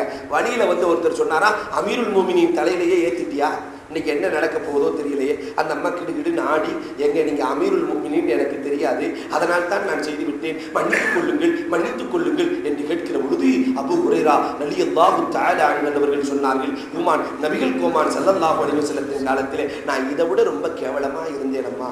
இந்த ஆற்றல், இந்த தகுதி, இந்த பதவி பெருமானாரால் தானே எனக்கு கிடைத்திருக்கிறது என்று சொல்லுகிறார்கள் என்றால், அன்புக்குரியவர்களே, எண்ணி பார்க்க கடமைப்பட்டிருக்கிறோம். கீழே உள்ளவர்கள் மேலே போவதும், மேலே உள்ளவர்கள் கீழே விடுவதும் உலகத்தினுடைய இயற்கை. முகலாயர்கள் 800 ஆண்டு காலம் இந்த இந்தியாவை ஆட்சி செய்த முகலாயர்கள், அவர்களின் குடும்பத்தை சார்ந்த பாரம்பரியங்கள் இன்றைக்கு கல்கத்தாவில் இருக்கிறார்கள். எப்படி இருக்கிறார்கள் தெரியுமா? ஆஹா ஓஹோ என்று இருந்த அந்த முகலாயர்களுடைய பரம்பரை இன்றைக்கு நீங்கள் பாருங்கள். அவர்களுடைய வீட்டின் கதவுகளுக்கு, அவர்களின் வீட்டின் வாயில்களுக்கு கதவு போடக்கூட வழி இல்லாமல் சாக்கை தொங்க விட்டுக் கொண்டிருக்கிறார்கள் என்று இன்றைக்கு வரலாறு சொல்கிறது. அன்பிற்குரியவர்களை எண்ணி பார்க்க வேண்டும். அல்லாஹ் ஜல்ல ஷானஹு தஆலா மனித வாழ்க்கையை ஊஞ்சலாக ஆக்குகிறான். அதனால உயரச் செல்பவர்கள் கீழே வர வேண்டும். அதே நேரத்திலே உயரச் செல்லுகிற பொழுது ரப்புல் ஆலமீனை மதிக்க தெரிந்தவர்களாக இருந்தால் அல்லாஹ்விடத்திலே கண்ணியத்தை பெற்றுக் கொள்ளலாம். அன்புக்குரியவர்களே, இன்னொரு அறிஞரிடத்திலே சென்று வாழ்க்கை எப்படி என்று கேட்கிற பொழுது அந்த அறிஞன் அழகாக பேசுகிறான். ஒரு ஆண் ஒரு பெரிய ஞானிட்ட போனான். அவர் மனதிலே நினைப்பதை எல்லாம் சொல்லுகிறார் என்று சொல்கிறார்கள். பயங்கரமான ஆள் என்று பேசுகிறார்கள். அவரிடத்திலே சென்றான். இவரை எப்படியாவது கவுத்துறணும் என்று ஒரு பட்டாம்பூச்சியை கையில வச்சு பிடிச்சுட்டான். பட்டாம்பூச்சியை கையில பிடிச்சிட்டு நேரா அந்த ஞானி இடத்திலே சென்றான். கையில பட்டாம்பூச்சி இருக்கு, நான் பிடிச்சு வச்சிருக்கேன். இது செத்துருச்சா உயிரோட இருக்கிறார்? நீங்க தான் சொல்லணும். உயிரோட இருக்குன்னா நசுக்கி கொன்றலாம், செத்துருச்சுன்னு சொன்னா பறக்க விட்டுருவோம், லேசா பிடிச்சுக்குவோம் என்று பிடித்து கொண்டிருக்கிறான். அந்த ஞானி ரொம்ப அழகாக பதில் சொன்னார். பட்டாம்பூச்சி இறப்பதும் இறக்காமல் இருப்பதும் பறப்பதும், பட்டாம்பூச்சி இறப்பதும் பறப்பதும் தம்பி உன் கையில் இருக்கிறது என்றார். இறப்பதும் பறப்பதும் உன் கையில் இருக்கிறது. இதை போன்றுதான் ரப்புல் ஆலமீன் நம்முடைய வாழ்க்கையை நம் கையில் கொடுத்திருக்கிறான். சீதேவியாக மாறுவதும் மூதேவியாக மாறுவதும் நம் கையில் இருக்கிறது. நாம் நினைத்தால் சீதேவியாகவும் மாறலாம், நாம் நினைத்தால் மூதேவியாகவும் மாறலாம். அன்பிற்குரியவர்களை எண்ணி பார்க்க வேண்டும். சஹாபாக்களும் இப்படித்தானே இருந்தார்கள். பெருமானார் ஸல்லல்லாஹு அலைஹி வஸல்லம் அவர்கள் அவர்களுடைய வாழ்க்கையை சீதேவித்தனம் மிக்க வாழ்க்கையாக மாற்றிக் கொடுத்தார்கள். கட்ட வண்டியை வச்சுட்டு சந்திர மண்டலத்துக்கு போக முடியுமா? கட்ட வண்டியை வச்சுக்கிட்டு சந்திர மண்டலத்துக்கு போக வேண்டும் என்று ஆசைப்பட்டால் அது நடக்காது. இதை போன்றுதான் இன்றைக்கு நிறைய சமுதாயத்தை சார்ந்தவர்கள், சமுதாயத்தினுடைய மக்கள் ஒண்ணுமே அமல் செய்யாம அல்லாஹ் நம்ம மன்னிச்சிருவான், நம்மளை அல்லாஹ் சொர்க்கத்துக்கு கூட்டு போயிடுவான் என்றிருந்தால் இது எவ்வளவு முட்டாள்தனமான கருத்து என்பதை எண்ணி பார்க்க வேண்டும். எதுவுமே செய்ய மாட்டார். மத்அமுஹு ஹராம் வ மல்பஸுஹு ஹராம். அல்லாஹ் ஜல்ல ஷானஹு தஆலா ஹதீஸை குதுஸியிலே பெருமானார் சொல்லி காட்டுகிறார்கள். அல்லாஹ் சொன்னதாக சொல்லுகிறார்கள், சாப்பிடுவதும் ஹராமு, குடிக்கிறதும் ஹராமு, எல்லாமே ஹராமு, அணியறது ஹராமு. ஆனா அல்லாஹ் மன்னிச்சிருவானா, அல்லாஹ் துஆவை ஏத்துக்குவானா, அல்லாஹ் இழிச்சவாயனான்னு கேட்கிறாங்க பெருமானார் ஸல்லல்லாஹு அலைஹி வஸல்லம் அவர்கள். அன்புக்குரியவர்களே, நீங்கள் எண்ணி பார்க்க வேண்டும். வாழ்க்கையில் முன்னேறுவதும் பின்னேறுவதும் நம் கையில் இருக்கிறது. எண்ணி பார்க்க வேண்டும். பெருமானார் ஸல்லல்லாஹு அலைஹி வஸல்லத்தினுடைய காலத்திலே சஹாபாக்கள் எப்படி முன்னேறி சென்றார்கள் வரலாறுகளை பார்க்கிறோம். ஹுஸைமா ரலியல்லாஹு தஆலா, ஹுஸைமா ரலியல்லாஹு தஆலா பெருமானார் ஸல்லல்லாஹு அலைஹி வஸல்லம் ஒரு குதிரை வாங்குறாங்க. அந்த குதிரைக்கு விலை நிர்ணயித்து விடுகிறார்கள். இந்த விலையை நான் கொடுத்து விடுவேன், இந்த குதிரை எனக்கு என்று பேசி விடுகிறார்கள். விலை பேசி முடிச்சதுக்கு பின்னாடி நாயகமும் குதிரைக்காரர் 2 பேரும் மட்டும் விலை பேசுகிறார்கள். பேசிவிட்டு செல்லுகிற பொழுது அந்த மார்க்கெட்ல இன்னொரு ஆள் வர்றாரு. அந்த மார்க்கெட்ல இன்னொரு ஆள் வர்றாரு. வந்த உடனே சொல்றாரு, நாயகம் பேசினதை விட டபுள் மடங்கு உங்களுக்கு நான் காசு தர்றேங்கிறாரு. இன்னைக்கு புரோக்கர்கள் விளையாட்டு அன்றைக்கே நடந்தது. நாயகர் சொன்னது மாதிரி 1000 திருகம் நாயகர் சொல்லியிருந்தாங்கன்னா நான் 2000 திருகம் தர்றேன், குதிரையை எனக்கு கொடுத்துருன்னு சொல்ல அப்படியே மாறி போகிறார், அப்படியே மாறி போகிறார். இன்னைக்கு வீட்டை பேசுவாங்க, 4 லட்ச ரூபா வீடுன்னு சொல்லி பேசினோடனே இன்னொரு ஆள் வந்து 5 லட்ச ரூபான்னு சொன்னோடனே இந்த ஆள் சொல்லி இன்னைக்கு வீடு விற்கிற மாதிரி இல்லைங்க, வீடு விற்கிற மாதிரி இல்லைன்னுவான். கடைசியில் அந்த ஆளுக்கு வித்துட்டு போயிடுவான். இதே நிலை அன்றைக்கு நடக்கிறது. பெருமானார் ஸல்லல்லாஹு அலைஹி வஸல்லத்திற்கு கொடுக்காமல் அடுத்தவர்களுக்கு கொடுக்கிற பொழுது நாயகம் வந்து கேட்கிறார்கள், என்னிடத்தில் நீங்கள் ஒப்பந்தம் செய்தீர்களே என்று கேட்க, நீங்க ஒப்பந்தம் செஞ்சதுக்கு ஏதாவது சாட்சியை கொண்டு வாங்கன்ட்ட.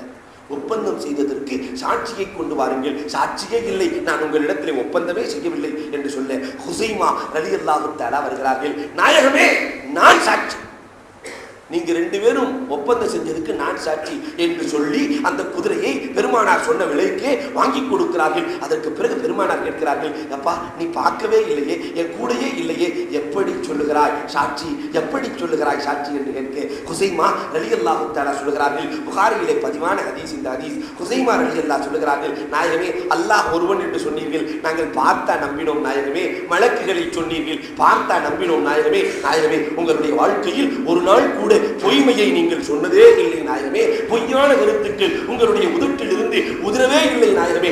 இதில் போயா நீங்கள் பொய் சொல்லிவிடப் போகிறீர்கள்? உடனே பெருமானார் ஸல்லல்லாஹு அலைஹி வஸல்லம் சொல்கிறார்கள், ஹுசைமா நீ ஒருவர், இரண்டு பேர்த்தின் ஸ்தானம் சாட்சி இல்லை என்றார்கள். சாட்சிக்கு நீ ஒருவர் போனால் ரெண்டு பேர் போன அந்தஸ்து என்று பெருமானார் ஒரு சஹாபிக்கு மட்டும் சொன்னார்கள். அது ஹுசைமா ரலியல்லாஹு தஆலா அவர்கள் அல் குர்ஆனை பதிவு செய்கிற பொழுது, அல் குர்ஆனை கோர்வை செய்கிற பொழுது அபூபக்கர் சித்திக் ரலியல்லாஹு ஒரு நிபந்தனை போட்டிருந்தார்கள். குர்ஆனினுடைய வசனத்தை கொண்டு வருகிற பொழுது ரெண்டு சாட்சியோடு கொண்டு வரணும், அப்பதான் அது ஒன்று சேர்க்கப்படும். ஆனா ஹுசைமா ரலியல்லாஹு மட்டும் ஒருவர் தான் வருவார், இது குர்ஆனினுடைய வசனம் என்று சொன்னார். உடனே அபூபக்கர் ரலியல்லாஹு தஆலா அதை ஏற்றுக்கொள்வார்கள். காரணம் ஹுசைமா ரெண்டு பேர்த்தினுடைய ஸ்தானம் என்று பெருமானார் ஸல்லல்லாஹு அலைஹி வஸல்லம் சொல்லி இருக்கிறார்கள் என்று சொல்கிறார்கள் என்றால், அன்புக்குரியவர்களே, எப்படி அவர்கள் உயர்ந்திருக்க வேண்டும் என்பதை நாம் எண்ணி பார்க்க வேண்டும். இன்னொரு அறிஞரிடத்திலே வாழ்க்கையை பற்றி கேட்கிற பொழுது அந்த அறிஞன் ரொம்ப அழகாக பேசுகிறான். வாழ்க்கைங்கிறது நூல்கண்டு மாதிரிங்கிறான். நூல்கண்டு, நூல்கள் இருக்கிறதே சில நேரத்தில் சிக்கல் விழுந்துடும். நூலினுடைய சிக்கலை நுணுக்கமாக கையாள வேண்டும். வேகமா இழுத்தான்னா சிக்கல் கூடிக்கிட்டே தான் போகும். சிக்கு பிடிச்சிச்சு நூல்னா மெதுவா எடுத்து அந்த சிக்கலை கையாண்டா தான் சரியாக இருக்கும். அதை விட்டுட்டு வேக வேகமா இழுத்து அதெல்லாம் சரி பண்ணிடலாம் நினைச்சான்னா கண்டிப்பாக ஒன்று நூல் அந்து போகும் அல்லது சிக்கல் கூடி போகும், இடியப்ப சிக்கலாக மாறி போகும். இதை போன்றுதான் மனித வாழ்க்கை. வாழ்க்கையிலே நிறைய சிக்கல்கள், நிறைய இன்னல்கள் வரலாம், வந்து கொண்டுதான் இருக்கும். அதே நேரத்திலே அதை கையாளுகிற பொழுது மென்மையாக கையாள வேண்டும் என்று அந்த அறிஞன் சொல்லி காட்டுகிறான். பெருமானார் ஸல்லல்லாஹு அலைஹி வஸல்லம் அவர்களுக்கு எத்தனை வகையான சிக்கல்கள் வந்தது. அரசியல் ரீதியான சிக்கல் வந்தது, தாவா ரீதியான சிக்கல் வந்தது, குடும்ப ரீதியான சிக்கல் வந்தது, அந்நியக்காரர்களுடைய அநீதத்தினால் சிக்கல் வந்தது, பெருமானாரினுடைய மனைவி மக்கள் எல்லாம் இறக்கிற பொழுது சிக்கல் வந்தது. அத்தனை சிக்கலையும் பெருமானார் எப்படி அவிழ்த்தார்கள் என்பதைத்தான் நாம் எண்ணி பார்க்க வேண்டும். வாழ்க்கையிலே சிக்கல் இல்லாமல் வாழ்பவர்கள் உலகத்தில் யாருமே கிடையாது. நிம்மதியாக பிறந்ததிலிருந்து இறக்கிற வரை நான் எந்த சிக்கலுமே பட்டதில்லை, எந்த சிரமமுமே பட்டதில்லை என்று சொல்லுகிற ஒரு மனிதன் கூட உலகத்திலே கிடையாது. சிக்கல் வருகிற பொழுது அதை மென்மையாக கையாள வேண்டும். அன்புக்குரியவர்களே, எண்ணி பார்க்க வேண்டும். பெருமானார் ஸல்லல்லாஹு அலைஹி வஸல்லம் ஹுக்கூமத்திலே இருக்கிற பொழுது ஹுக்கூமத்தின் மூலமாக நாயகம் ஏகத்துவத்தை எடுத்து சொல்ல 3 ஆண்டு காலம் பாய்காட். பெருமானாருக்கு தண்ணீர் கூட கொடுக்கவில்லை அந்த சமுதாயம். 3 வருஷம் வெறும் புல்ல சாப்பிட்டுக்கிட்டு பெருமானார் ஸல்லல்லாஹு அலைஹி வஸல்லம் வாழ்ந்தார்கள். வரலாறு சொல்கிறது. தாவா ஏகத்துவத்தை எடுத்து சொல்லுகிற பொழுது பெருமானாருக்கு எவ்வளவு கஷ்டங்கள் ஏற்பட்டது. வரலாறுகளை புரட்டுங்கள். தாயிஃபுக்கு செல்லுகிற பொழுது தாயிஃப்வாசிகள் எல்லாம் பெருமானார் ஸல்லல்லாஹு அலைஹி வஸல்லம் கல்லாலும் சொல்லாலும் அடித்தார்களே. உஹது போர்க்களத்தை பற்றி ஆயிஷா ரலியல்லாஹு கேட்கிற பொழுது கேட்டார்கள், நபியே நாயகமே, உஹது போர்க்களத்திலே உங்களுடைய பல்லெல்லாம் ஷஹீதாக்கப்பட்டு ரத்தமெல்லாம் கொட்டியதே நாயகமே, இதைவிட கஷ்டத்தை நீங்கள் உலகத்திலே உணர்ந்திருக்கிறீர்களா நாயகமே என்று ஆயிஷா நாயகி பெருமானாரை பார்த்து கேட்கிற பொழுது பெருமானார் ஸல்லல்லாஹு அலைஹி வஸல்லம் சொன்னார்கள், அம்மா உஹதில் என்னம்மா கஷ்டம், என்னை சுற்றிலும் என் தோழர்கள் இருந்தார்கள், ஆனால் நான் தாயிஃபுக்கு செல்லுகிற பொழுது என்னை அவர்கள் விரட்டி விரட்டி அடித்தார்கள் அம்மா, என்னை விரட்டி விரட்டி அடித்தார்கள் அம்மா. நாயை அடித்து பழக்கப்பட்டவர்கள் அம்மா, நாயை அடித்து பழக்கப்பட்டவர்கள். அரபுகள் நாயை பார்த்துட்டாண்ட விடமாட்டான், இன்னைக்கு விடமாட்டான். நாயை அடித்து பழக்கப்பட்டவர்கள் என்னை துரத்தி துரத்தி அடித்தார்கள் அம்மா. அதனமெல்லாம் கொட்டிக்கொண்டே இருந்ததம்மா. அன்றைக்கு நான் பட்ட கஷ்டத்தை போன்று வேறு என்றுமே நான் படவில்லை வரவில்லை என்று ஜிப்ரீலே இறங்கி நான் அவர்களை நசுக்கி விடட்டுமா, அவர்களை கொன்று விடட்டுமா என்று கேட்கிற பொழுது ஆயிஷாவிடத்திலே சொல்கிறார்கள், வேண்டாம், இவர்கள் ஏற்றுக்கொள்ளவில்லை என்றால் இவர்களின் பிச்சரங்கில் கண்டிப்பாக ஏற்றுக்கொள்வார்கள் என்று பெருமானார் ஸல்லல்லாஹு அலைஹி வஸல்லம் சொல்ல, நபிகள் பெருமானார் ஸல்லல்லாஹு அலைஹி வஸல்லம் மனம் தளர்ந்து போய்விடக் கூடாது என்பதற்காக ரப்புல் ஆலமீன் எவ்வளவு அழகான ஏற்பாட்டை செய்தான். 9 ஜின்களை அனுப்பி வைக்கிறான். 9 ஜின்கள், ஜின் இன தலைவர்கள் வருகிறார்கள்.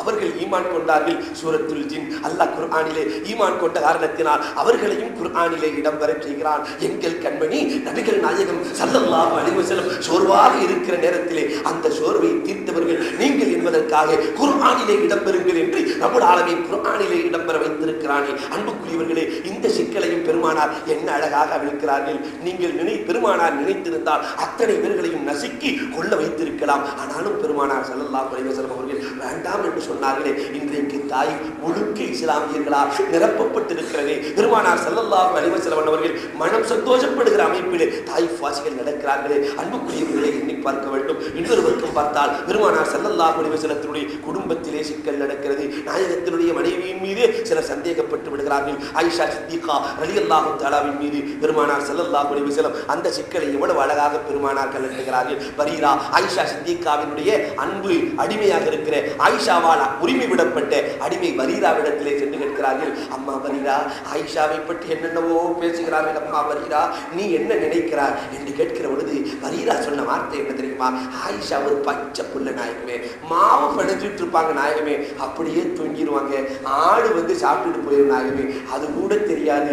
அந்த ஆயிஷாவின் மீதா இந்த மக்கள் கலங்கப்படுத்துகிறார்கள் என்று சொல்லுகிற பொழுது பெருமானாரின் உள்ளமெல்லாம் சந்தோஷம் அடைந்தது என்று வரலாறுகளை பார்க்கிறோம். உமரை ஃபாரூக் ரலியல்லாஹு அன்ஹு சென்று கேட்டார்கள், அம்மா உமர் அலி அவர்களே, ஆயிஷாவை பற்றி என்னென்னவோ பேசிக் கொண்டிருக்கிறார்கள், நீங்கள் என்ன சொல்கிறீர்கள் என்று கேட்கிற பொழுது, நாயகமே, யார் பேசுகிறார்கள் என்று சொல்லுங்கள் நாயகமே, தலையை எடுத்து வருகிறேன் நாயகமே, யார் பேசுகிறார்கள்? ஆயிஷாவை பற்றி பேசுவதற்கு அகிலத்திலே ஒருவருக்கும் தகுதி இல்லை நாயகமே என்று சொல்லுகிறார்கள் என்று சொன்னால், அன்புக்குரியவர்களே, அந்த சிக்கலையும் பெருமானார் ஸல்லல்லாஹு அலைஹி வஸல்லம் ஆலோசனை முறைகளை அழகாக அவிழ்க்கிறார்கள். 11 வசனங்களை கொண்டு ரப்புல் ஆலமீன் அவர்களுடைய பிரச்சனைகளை நீக்கி வைத்தான் என்று வரலாறு சொல்லி காட்டுகிறது. பெருமானார் அநியாயக்காரர்களுடைய அநீதியெல்லாம் நடக்கிற பொழுது என்ன அழகாக தன்னுடைய பிரச்சனைகளை பெருமானார் ஸல்லல்லாஹு அலைஹி வஸல்லம் நீக்கிக் கொண்டார்கள். உபைப் ரலியல்லாஹு ஷஹீதாக்கப்படுகிறார்கள். ஆசிம் ரலியல்லாஹு ஷஹீதாக்கப்படுகிறார்கள். நபிகள் கோமான் ஸல்லல்லாஹு அலைஹி வஸல்லத்துடைய அன்பு தோழர்கள் எல்லாம் ஷஹீதாக்கப்படுகிற பொழுது பெருமானார் ஸல்லல்லாஹு அலைஹி வஸல்லம் அவர்கள் மனமுருகி துஆ கேட்கிற பொழுது கூட்டமாக அல்லாஹ் இஸ்லாத்திலே ஆட்களை கொண்டு வந்து கொடுத்தானே. அன்புக்குரியவர்களே, ஒருவர் வெளியே செல்கிறார் என்றால் 10 பேர்களை கொண்டு அல்லாஹ் ஜல்ல ஷானஹு தஆலா நபிகள் கோமான் ஒருவர் வஃபாத்தாகிறார் என்றால் 10 பேர்களை கொண்டு பெருமானாருக்கு சந்தோஷத்தை ரப்புல் ஆலமீன் வழங்கினார் என்பது வரலாறு. அத்தனை சிக்கலும் அகற்றப்பட்டது. பெருமானார் ஸல்லல்லாஹு அலைஹி வஸல்லத்திற்கு உயிரை கொடுக்கவும் தயாராக இருந்த கதீஜா ரலியல்லாஹு தஆலா அன்ஹா வஃபாத்தாகிற பொழுது, அரணாக இருந்த அபூ தாலிப் ரலியல்லாஹு தஆலா அவர்கள் வஃபாத்தாகிற பொழுது என்ன நிலை ஏற்பட்டது? அன்புக்குரியவர்களை எண்ணி பார்க்க வேண்டும். என்ன நிலை ஏற்பட்டது? பெருமானார் ஸல்லல்லாஹு அலைஹி வஸல்லம் கலங்கி நிற்கிற பொழுது இந்த சிக்கலை தீர்ப்பதற்கு என்ன வழி? இடியப்ப சிக்கல் அல்லவா? 2 பேர்களும் அரணாக இருந்தவர்கள் இன்றைக்கு குஃபார்கள் எல்லாம் கூடி நின்று எதையும் செய்யலாம் என்ற நிலையிலே பெருமானாரை ஸல்லல்லாஹு அலைஹி வஸல்லம் அவர்களுக்கு ஆறுதல் சொல்வதற்கு அகிலத்தில் ஆள் இல்லை. 50 வயசு ஆளுக்கு 60 வயசுல உள்ள ஒரு ஆறுதல் சொன்னா தான் அது ஆறுதலாக ஆகும். 50 வயசு ஆள் கவலையில் இருக்கும்போது ஒரு 5 வயசு பையன் போய் நீங்க எல்லாம் ஒன்றும் கவலைப்படாதீங்கன்னு சொன்னா அது ஆறுதலாக ஆகாது. பெருமானாருக்கு ஆறுதல் சொல்ல அகிலத்தில் ஆள் இல்லை என்பதற்காக ரப்புல் ஆலமீன் ஜிப்ரீலையும் புராக்கையும் அனுப்பி என்னையே பார்க்க வையுங்கள், நானே என் கண்மணிக்கு ஆறுதல் சொல்ல வேண்டும் என்று உலகத்திலே வாழுகிற பொழுது நபிகள் பெருமானாரை தவிர 1,24,000 நபிமார்கள் உலகத்திலே தோன்றி இருக்கிறார்கள். ஆனால் நாயகத்தை தவிர உலகத்திலே இருக்கிற பொழுதே அல்லாஹ் ரப்புல் ஆலமீனை நேரடியாக கண்டவர்கள் உலகத்தில் யாரும் கிடையாது. அல்லாஹ் நேரடியாக பார்க்க வைத்து பெருமானாருக்கு ஆறுதல் சொல்லி அனுப்பிய பயணம்தான் மிஅராஜ் பயணம். அன்புக்குரியவர்களை எண்ணி பார்க்க வேண்டும். பெருமானாருடைய சிக்கல்கள் எல்லாம் எவ்வளவு அழகாக அல்லாஹ் அகற்றி காட்டினார். அந்த நாயகம் வீட்டில் இருக்கிற, தொழிலில் இருக்கிற அத்தனை சிக்கல்களுக்கும் பெருமானார் ஸல்லல்லாஹு அலைஹி வஸல்லம் அழகான மருந்தை அற்புதமாக குர்ஆனின் மூலமாக சொல்லி இருக்கிறார்கள். ஆனால் இந்த சமுதாயம் ஏற்றிருக்கிறதா என்றால் இன்னும் இந்த சமுதாயம் குர்ஆனுக்குள்ளேயே நுழையவில்லை, நபி வழிக்குள்ளேயே நுழையவில்லை, நபி வழி மருத்துவத்திற்குள்ளேயே நுழையவில்லை. அன்புக்குரியவர்களை எண்ணி பார்க்க வேண்டும். ஆக வாழ்க்கை என்பது நூல்கட்டை போன்றது. இன்னொரு அறிஞன் சொல்லுகிற பொழுது வாழ்க்கை இருக்கிறதே நதியை போன்றது என்று சொல்லுகிறான். ஆறு ஓடிக்கொண்டே இருக்கிறது. ஓடிக்கொண்டே இருக்கிற பொழுது தான் ஓடுகிற பொழுதே வேர்களை தானே தேடி சென்று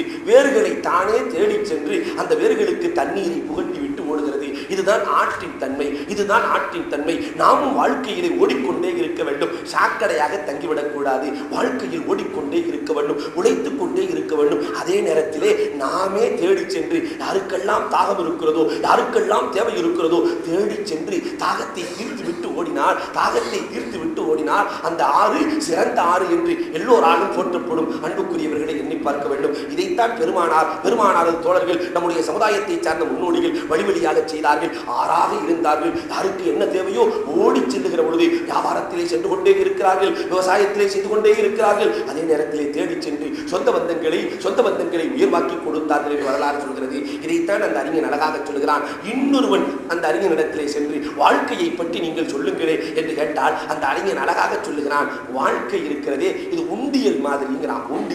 உண்டியல்ல எதை வேண்டுமானாலும் சேர்த்து வைக்கலாம், நகையை போட்டாலும் சேர்த்து வைக்கலாம், பொருளையும் சேர்த்து வைக்கலாம், எதையும் சேர்த்து வைக்கலாம். இதை போன்றுதான் அன்புக்குரியவர்களே வாழ்க்கை என்பது ஒரு உண்டியல். வாழ்க்கையிலே சிலர் வெறும் பணமா சேர்த்து வச்ச ஆளுகளும் உண்டு, வாழ்க்கையிலே வெறும் பணமா சேர்த்து வச்ச ஆளுகளும் உண்டு, வாழ்க்கையிலே வெறும் கண்ணியத்தை மட்டுமே சேர்த்து வச்ச ஆளுகளும் உண்டு. கண்ணியம் தான் எனக்கு பெருசு, கண்ணியம் தான் எனக்கு பெருசு, கல்வியை மட்டும் சேர்த்து வச்ச ஆளுகளும் உண்டு. வாழ்க்கை என்ற உண்டிகளில் நாம் எதை சேர்த்து வைக்கிறோம் என்பதைத்தான் பார்க்கிறோம். ஆக சேர்த்து வைக்குதல் அவசியம். எதை சேர்ப்பது? பெருமானார் ஸல்லல்லாஹு அலைஹி வஸல்லம் சொல்லிக் கொடுக்கிறார்கள். வாழ்க்கை என்ற உண்டியல் கொஞ்ச காலம் வாழப்போகிறோம். அந்த கொஞ்ச காலத்திலே நீங்கள் ஈமானை சேர்த்து வையுங்கள், அமலை சேர்த்து வையுங்கள், இஹ்லாஸை சேர்த்து வையுங்கள். பெருமானார் ஸல்லல்லாஹு அலைஹி வஸல்லம் சொன்னார்கள். சஹாபாக்கள் சேர்த்து வைத்தார்கள், ஈமானிலே திளைத்து போயிருந்தார்கள், ஈமானுக்காக தன்னுடைய உயிரை கொடுக்கவும் தயாராக இருந்தார்கள். அன்புக்குரியவர்களை எண்ணி பார்க்க வேண்டும். ஈமானுக்காக தன்னுடைய உயிரை கொடுக்க தயாராகிறார்கள். அம்மார் இப்னு யாசிர் ரலியல்லாஹு தஆலா அவர்களுடைய தகப்பனார் யாசிர் ரலியல்லாஹு தஆலா, யாசிர் ரலியல்லாஹ் ஏழை தோழர் யாசிர் ரலியல்லாஹ் பள்ளிக்கு முன்னால் காபத்துல்லாவுக்கு முன்னால் நேரடியாக நிப்பாட்டி அபூஜஹல் கேட்கிறான், ஈமானை விட்டுவிடு, உன்னை விட்டு விடுகிறேன் என்று சொல்லுகிற பொழுது யாசிர் ரலியல்லாஹு தஆலா உரம் பாய்ந்தவர்கள், நெஞ்சிலே உறைப்பாய்ந்தவர்கள் யாசிர் ரலியல்லாஹ் அல்லாஹு அஹத் அல்லாஹு அஹத் அல்லாஹு அஹத் என்று சொல்ல நெஞ்சில் ஏறுகிறது. அவனுக்கு கடுமையான கோபம் ஏறுகிறது. முஹம்மதை குறித்து நீ என்ன சொல்லுகிறாய் என்று கேட்கிற பொழுது யாசிர் சொன்ன வார்த்தை முஹம்மது ரசூலுல்லாஹ், உயிருக்கு உயிரான கண்மணி நாயகம், என்னுடைய ரசூல், அல்லாஹ்வுடைய ரசூல் என்று உரைத்த குரலிலே யாசிர் ரலியல்லாஹ் சொல்லுகிற பொழுது உன்னுடைய ஈமானை விடமாட்டாயா? ஒருபோதும் விடமாட்டேன். ஒரு பக்க காலிலே ஒரு ஒட்டகத்தை கட்டி, இன்னொரு பக்க காலிலே இன்னொரு ஒட்டகத்தை கட்டி குடும்பமெல்லாம் முன்னால் இருக்கிறார்கள். சுமையா ரலியல்லாஹ் நின்று கொண்டிருக்கிறார்கள், மகன் அம்மார் ரலியல்லாஹ் இருக்கிறார்கள். எல்லோரும் நின்று கொண்டிருக்கிற பொழுது ஒரு குடும்பமே தன்னுடைய தந்தை சித்திரவதைப்படுவதை, ஒரு கணவன் சித்திரவதைப்படுவதை மனைவி பார்த்துக் கொண்டு எப்படி இருக்க முடியும்? இரண்டு பிளவுகளாக பிறக்கிறது, இரண்டு பிளவுகளாக விளக்கப்படுகிற பொழுது அவர்களுடைய கடைசி மூச்சு இருக்கிற வரைக்கும் அல்லாஹ் அக்பர் அல்லாஹ் அக்பர் லா இலாஹ இல்லல்லாஹ் முஹம்மது ரசூலுல்லாஹ் என்ற திருக்கலிமாவோடு தன்னுடைய உயிரை விட்டார்களே. இந்த கஷ்டம் உலகத்திலே நாம் என்றைக்காவது பட்டிருக்கிறோமா? ஆனாலும் கூட நாம் ஈமானிலே திளைத்தவர்களாக இல்லையே. அன்புக்குரியவர்களே, எண்ணி பார்க்க கடமைப்பட்டிருக்கிறோம். எப்படி அவர்கள் வாழ்ந்தார்கள்? வாழ்க்கை என்ற உண்டியலில் முழு ஈமானையும் நிரப்பி வாழ்ந்தார்கள், முழு அமலையும் நிரப்பி வாழ்ந்தார்கள். வாழ்க்கை முழுக்க அமல்கள். தாத்துர்ரிகா போர்க்களம், புகாரி ஷரீஃபை எடுத்து புரட்டுங்கள், இன்றைக்கு தமிழிலே வந்துவிட்டது. தாத்துர்ரிகா போர்க்களம். ஒரு சஹாபி பெருமானார் ஸல்லல்லாஹு அலைஹி வஸல்லம் அவர்களை பாதுகாக்கிற பொறுப்பை எடுத்துக் கொள்கிறார், தோழர்களை பாதுகாக்கிற பொறுப்பை எடுத்துக் கொள்கிறார். தொழுது கொண்டிருக்கிற பொழுது எதிரிகள் சரியாக பார்த்து அம்பை எறிகிறார்கள். தொழுகையிலே இருக்கிறார். தொழுகையிலே சூரத்துல் கஹ்ஃபை ஓதிக்கொண்டிருக்கிறார். சூரத்துல் கஹ்ஃப் பெரிய சூரா, அதை ஓதிட்டு இருக்கும் போது அம்பு நெஞ்சிலே பாய்கிறது, குருதியெல்லாம் கொட்டுகிறது. அந்த நேரத்திலே கூட தன்னுடைய அமலை விடவில்லை. தொழுகையை இடையில் விடக்கூடாது என்பதற்காக அந்த சஹாபி முழுக்க தொழுகிறார். அடுத்த அம்பு நெஞ்சிலே பாய்கிறது, விடவில்லை. அடுத்த அம்பு நெஞ்சிலே பாய்கிறது. அத்தனை அம்புகளையும் தாங்கிக் கொண்டே அஸ்ஸலாமு அலைக்கும் வரஹ்மத்துல்லாஹ், அஸ்ஸலாமு அலைக்கும் வரஹ்மத்துல்லாஹ் என்று தொழுகையை சலாத்தோடு சரிந்தார் என்பதுதான் வரலாறு. சலாத்தோடு சரிந்தார் என்பதுதான் வரலாறு. அன்புக்குரியவர்களே, வாழ்க்கை என்ற உண்டியலில் அவர்கள் ஈமானையும் அமலையும் நிரப்பினார்கள். உலகத்திலே இன்றைக்கும் போற்றப்படுகிறார்கள். இன்றைக்கு நம்முடைய ஈமான் எப்படி இருக்கிறது என்பதை எண்ணி பார்க்க வேண்டும். இன்னொரு அறிஞரிடத்திலே கேட்டால் வாழ்க்கை எப்படி என்று கேட்டால் அது கண்ணாடி பாத்திரம் என்று சொல்கிறான். கண்ணாடி வினாடியை எப்படி ஜாக்கிரதையாக கையாளணுமோ அதை போன்று வாழ்க்கையிலே கட்டுப்பாடுகள் இருக்கிறது. ஜாக்கிரதையாக அடி எடுத்து வைக்க வேண்டும் என்று சொல்லி காட்டுகிறான். இன்னொரு அறிஞனை சந்தித்து வாழ்க்கையை பற்றி நீங்கள் என்ன நினைக்கிறீர்கள் என்று கேட்டால், வாழ்க்கை என்பது ஒரு கனவு, வாழ்க்கை என்பது ஒரு கனவு. மரணம் வருகிற பொழுது அந்த கனவு கலைகிறது என்கிறான். வாழ்க்கைங்கிறது கனவு. 60 வருஷம் வாழ்ந்தவங்களை கேட்டு பாருங்க, முன்னாடி உங்க வாழ்க்கை எப்படி போச்சுன்னு கேளுங்க, எப்படி போச்சுன்னே தெரியல. 60 வருஷம் ஓடி போயிடுச்சு. நோன்பு வந்த மாதிரி தான் இருக்குது, இப்ப 27 வரப்போகுது. எப்படி ஓடிச்சுன்னே தெரியல. இது ஒரு கனவு. மரணம் வருகிற பொழுது அந்த கனவு கலைகிறது. அதனால அன்புக்குரியவர்களே, இந்த நேரத்திலேயே நாம் நல்லவர்களை செய்து கொள்ள வேண்டும். இன்னொருவரிடத்திலே கேட்கிற பொழுது வாழ்க்கை எப்படி என்று கேட்டால், வாழ்க்கை என்பது கண்ணாமூச்சி ஆட்டம் என்கிறான். கண்ணாமூச்சி கண்ணை மூடிட்டு பிள்ளைங்க விளையாடுவாங்க. கண்ணாமூச்சி ஆட்டம். இந்த ஆட்டத்திலே இவனே ஒளிகிறான், இவனே தேடுகிறான். இந்த ஆட்டத்திலே இவனே ஒளிந்து கொள்ள வேண்டும், இவனே தேடிக்கொள்ள வேண்டும். இதுதான் வாழ்க்கை. சில நேரத்தில் இவனே சொல்லுவான், இதை வாங்காம விட்டுட்டமே தப்பா போச்சு. இவன் போய் ஓடி ஒளிஞ்சிருப்பான், வாங்காம விட்டுட்டமே தப்பா போச்சு. மீண்டும் அதை வாங்குவதற்காக தேடுகிறான். இவனே ஒளிகிறான், இவனே தேடுகிறான். இதுதான் உலகத்தினுடைய வாழ்க்கை. இன்னொரு நிலத்திலே கேட்கிற பொழுது அவன் சொல்லுவான், உலகம் என்பது ஒரு பாட புத்தகம், உலகம் என்பது ஒரு பாட புத்தகம், வாழ்க்கை என்பது ஒரு பாட புத்தகம். அந்த பாட புத்தகத்திலே மக்கள் படம் தான் பார்க்கிறார்களே தவிர படிப்பவர்கள் யாரும் இல்லை. அடுத்தவர்களை பார்க்கிறார்கள், படிப்பினை பெறவில்லையே. உலகத்தில் இருக்கிற எல்லா பொருட்களையும் பார்க்கிறார்கள், படிப்பினை பெறவில்லையே என்று கேட்கிறான். ஆகவே வாழ்க்கையை நீங்கள் அலசி பாருங்கள். நல்லவர்களின் மூலமாக படிப்பினையை எடுப்போம், நல்லவர்களின் மூலமாக படிப்பினையை எடுப்போம். தீயவர்களுக்கு இறைவன் கொடுத்த தண்டனையையும் பார்ப்போம். எனவே இந்த இரண்டையும் வகுத்து பார்த்து வல்லோன் அல்லாஹ் சொன்ன வழியிலே நடந்து இருலகத்திலும் வெற்றி வருகிற வாய்ப்பை வல்லோன் அல்லாஹ் நம் அனைவருக்கும் வழங்குவானாக. வாகுரு தாவா அல்ஹம்துலில்லாஹ். என்னமோ நிறைய கொடுத்துருக்குறாங்க. இரு பெருநாட்களிலும் ஜுமா நாளிலும் ஆங்காங்கே அடங்கியுள்ள வலிமார்கள் அவுலியாக்கள் காபாவுக்கு சென்று விடுவார்களும் இது உண்மையா? தெளிவு வேண்டும்.